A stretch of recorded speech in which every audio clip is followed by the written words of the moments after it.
I now give the floor to His Excellency Subramaniam Jaishankar, Minister for External Affairs of India.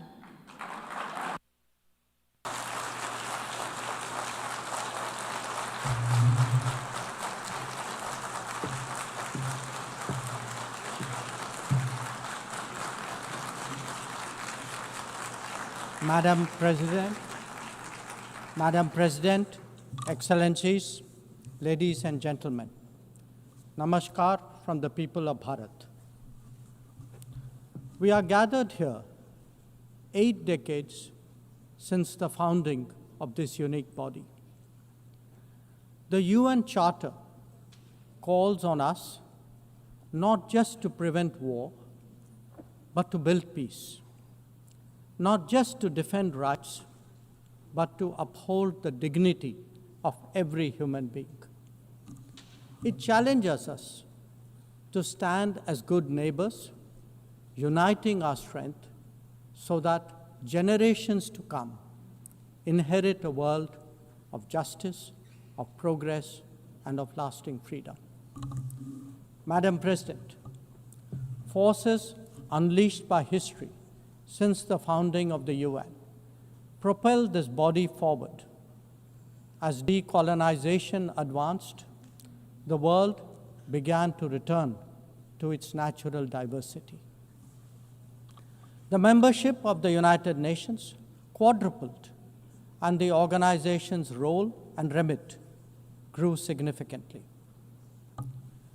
In the era of globalization, its agenda evolved even further. Development goals took center stage, even as climate change emerged as a shared priority. Trade acquired greater prominence, while food and health access were recognized as essential to global well-being. Where security was concerned, the UN undertook peacekeeping operations and promoted disarmament discussions.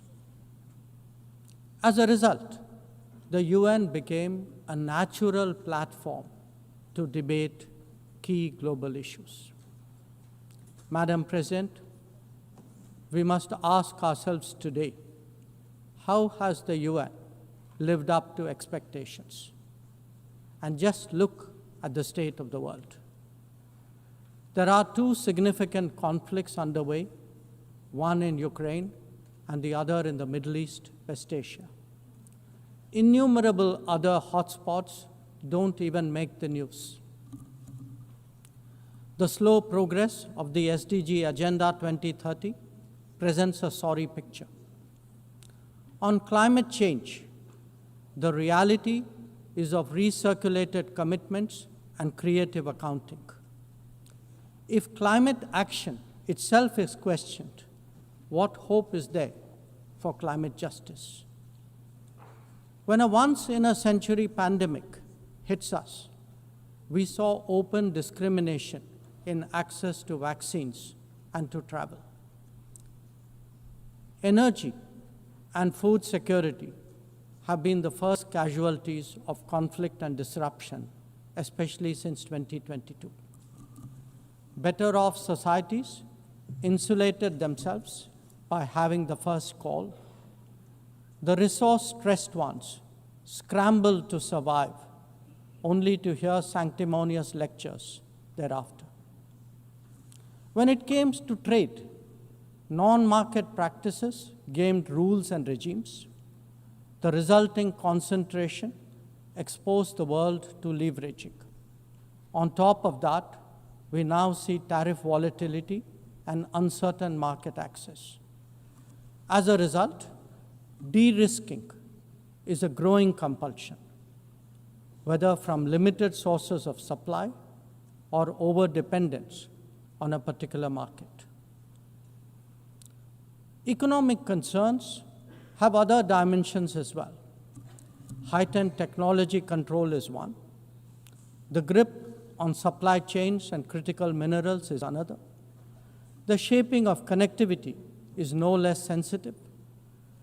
Protection of key sea lanes has become a challenge.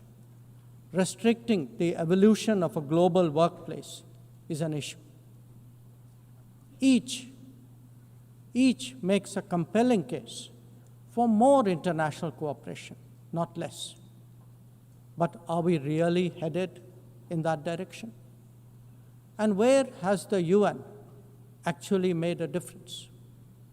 Madam President, as members of the UN, we meet here as sovereign equals. That is not a formalism, but a recognition of the inherent diversity of our world. Understandably, we have different history, traditions, heritage, and culture. For them to coexist, for them to enrich each other, it is imperative that we foster understanding and respect. This will only happen when we resist political interference and economic pressures, when narratives are free of prejudice, when double standards are abjured, and when pluralism is truly appreciated. Madam President, Excellencies, while asserting our rights, we must also firmly face up to threats. Countering terrorism is a particular priority because it synthesizes bigotry, violence, intolerance, and fear. India has confronted this challenge since independence, having a neighbor that is an epicenter of global terrorism. For decades now, major international terrorist attacks are traced back to that one country. UN's designated lists of terrorists are replete with its nationals. The most recent example of cross-border barbarism was the murder of innocent tourists in Pahalgam in April this year. India exercised its right to defend its people against terrorism and brought its organizers and perpetrators to justice. Because terrorism is a shared threat, Madam President, it is essential that there is much deeper international cooperation. When nations openly declare terrorism a state policy, when terror hubs operate on an industrial scale, when terrorists are publicly glorified, then such actions must be unequivocally condemned. The financing of terrorism must be choked, even as prominent terrorists are sanctioned. Relentless pressure must be applied on the entire terrorism ecosystem. Those who condone nations that sponsor terror will find that it comes back to bite them. Madam President, an objective report card will show that the UN is in a state of crisis. When peace is under threat from conflicts, when development is derailed by lack of resources, when human rights are violated by terrorism, the UN remains gridlocked. As its ability to forge common ground diminishes, belief in multilateralism also recedes. Central to the erosion of the UN's credibility has been resistance to reform. Most members strongly desire change, but the process is being made an obstacle to the outcome. It is imperative that we see through this cynicism and purposefully address the reform agenda. The historical injustice done to Africa should be redressed. Both permanent and non-permanent membership of the Council must be expanded. A reformed Council must be truly representative, and India stands ready to assume greater responsibilities. Madam President, today the predicament of the Global South is especially acute. Bharat under the leadership of Prime Minister Narendra Modi, believes that it has both a duty to contribute and an obligation to motivate. That is why we have undertaken more than 600 major development projects in 78 countries, as well as innumerable community-based initiatives.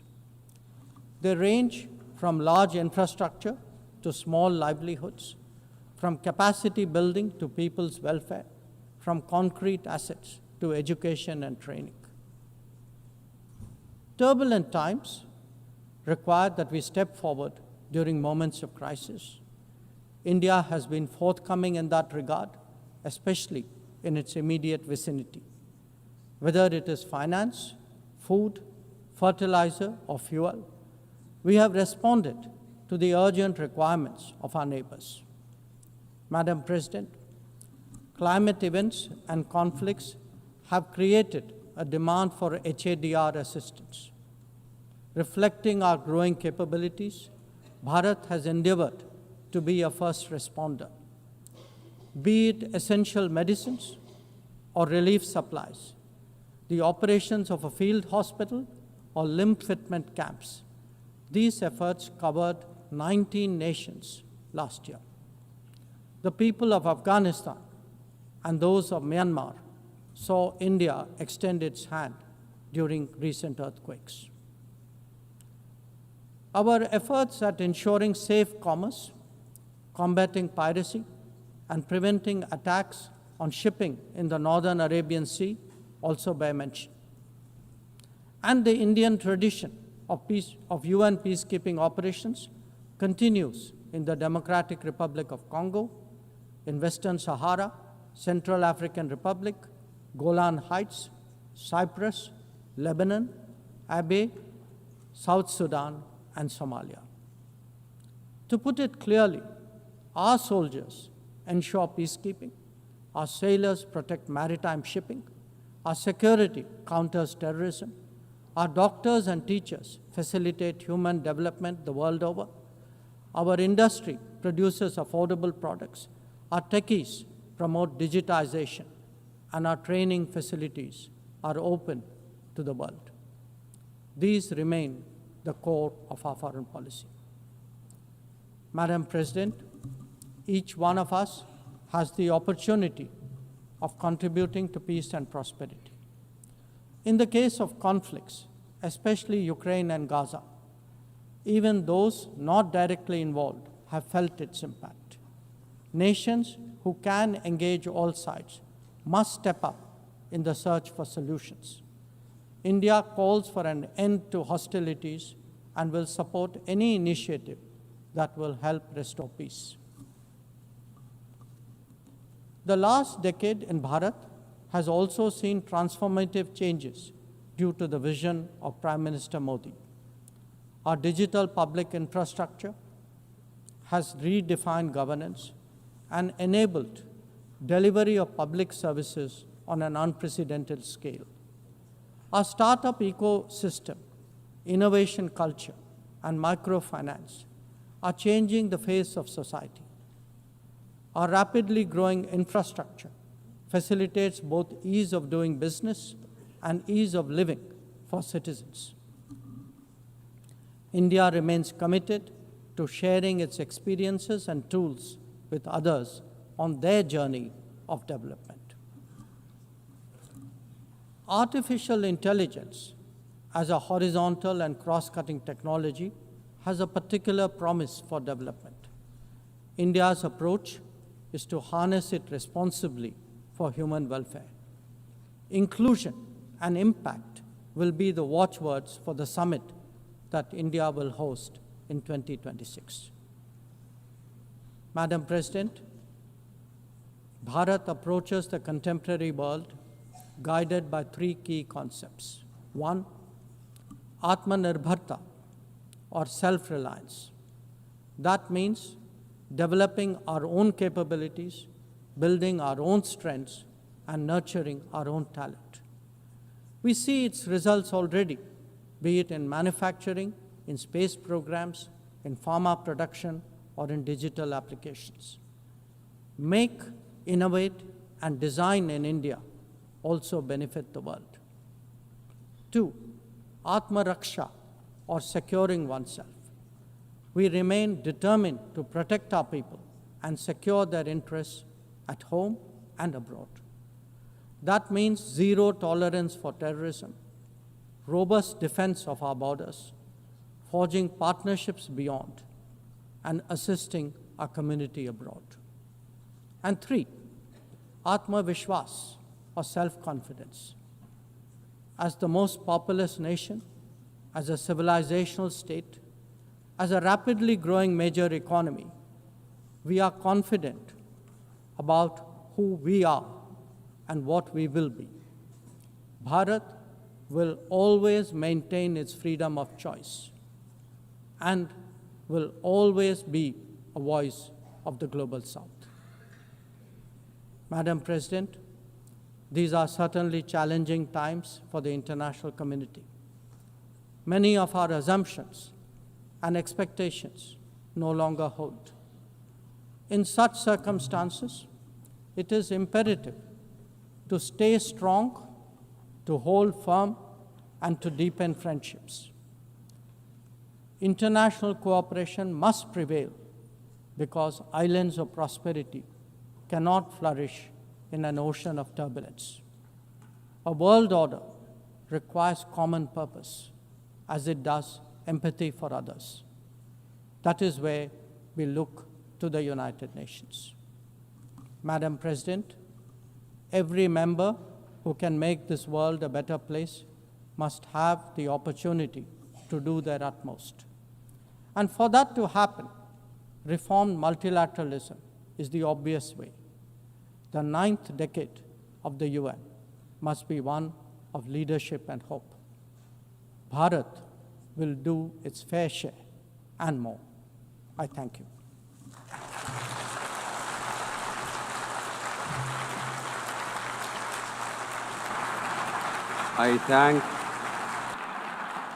I thank the Minister for External Affairs of India. والآن أعطي الكلمة